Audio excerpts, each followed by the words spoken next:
जय हिंद दोस्तों। तो आज हम बात करेंगे एक ऐसे टॉपिक की जो पूरी दुनिया के कान खड़े करने वाला है। तो कोरोना 2025, हाँ वही कोरोना जिसने 2020 में पूरी दुनिया को थमा दिया था। पर इस बार का सीन थोड़ा अलग है। ये कोरोना थोड़ा ज्यादा ही डेंजरस है। तो चलिए शुरू से समझते हैं सब कुछ कि क्या हो रहा है 2025 में। क्या हम दोबारा से पैंडेमिक की दुनिया में वापस जाने वाले हैं? तो 2020 में जब कोरोना का आउटब्रेक हुआ तो पूरी दुनिया मानो थम सी गई थी। तो lockdown, social media, vaccination, mask, ये सब हमारी जिंदगी का हिस्सा बन गए थे और देश की इकोनॉमी पूरी तरीके से गिर गई थी और जिसके साथ हमने मेंटल हेल्थ इश्यूज भी फेस किए थे और इसी चक्कर में लाखों लोगों ने अपने लव्ड वंस भी खोए और लाइफ नॉर्मल तरीके से पटरी पर आई। तो 2023 तक तो कोविड कंट्रोल में था और यहाँ तक कि वर्ल्ड हेल्थ ऑर्गेनाइजेशन ने भी ये कंफर्म कर दिया था कि अब कोविड-19 एक ग्लोबल इमरजेंसी नहीं है। लेकिन वायरस कभी भी खत्म हुआ ही नहीं था, वो हमेशा से म्यूचुएट करता रहा और उसके बाद भी कई नए वायरस आए जो कि कुछ हार्मलेस थे और कुछ कंटीजियस थे और उसके बाद तो मानो लोगों ने प्रिकॉशंस लेना बंद ही कर दिया और यही बन जाता है हमारी जिंदगी का सबसे बड़ा लूप होल। तो अब 2025 में रिपोर्ट्स आ रही हैं एक नए वेरिएंट की जिसका नाम है पायरोला X25 और जो कि हाईली इन्फेक्शियस बताया जा रहा है और इसके सिम्टम्स भी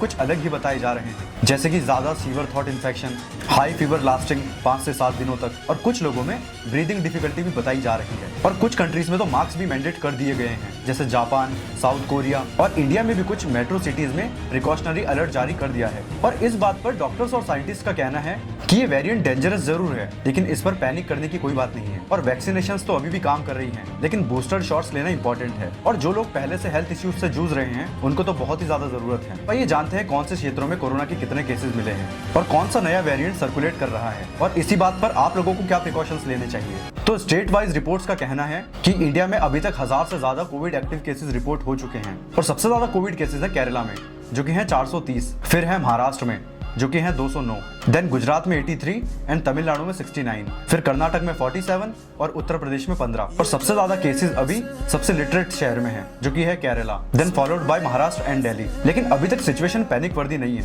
लेकिन आप सब लोगों को अलर्ट रहना जरूरी है। टाइम टू टाइम सैनिटाइजर का यूज करें और मास्क पहने। तो आइए जानते हैं नए वेरिएंट है क्या और 2025 में कौन से नए वेरिएंट आए हैं जो कि ओमिक्रॉन के ही वेरिएंट है। तो पहला है NB.1.8.1 और इस वेरिएंट का पहला केस तमिलनाडु में मिला था और दूसरा है LF.7 और इस वेरिएंट का सबसे पहला केस गुजरात में मिला था और दोनों वेरिएंट को वर्ल्ड हेल्थ ऑर्गेनाइजेशन ने वेरिएंट अंडर मॉनिटरिंग कैटेगरी में रखा है। इसका मतलब है कि ये क्लोजली ऑब्जर्व किए जा रहे हैं लेकिन इनको पूरी तरीके से अभी डेंजरस डिक्लेयर नहीं किया है। तो दोस्तों कोरोना 2025 हमें याद दिला रहा है वायरस अभी गया नहीं है, वो बस छुप गया था और इन्हीं सब चीजों को लेकर हमें कॉशियस रहना होगा। लेकिन पैनिक करने की जरूरत बिल्कुल भी नहीं है क्योंकि साइंस और टेक्नोलॉजी से हम इस बार भी इस वायरस को मात दे देंगे। तो आपको क्या लगता है ये नया वेरिएंट एक नया थ्रेट बन जाएगा? कमेंट में जरूर बताएं। अगर वीडियो पसंद आई तो लाइक, शेयर एंड सब्सक्राइब जरूर करें। तो मिलते हैं एक नई वीडियो में एक नए ग्लोबल इश्यूज के साथ। तब तक के लिए stay aware and stay safe.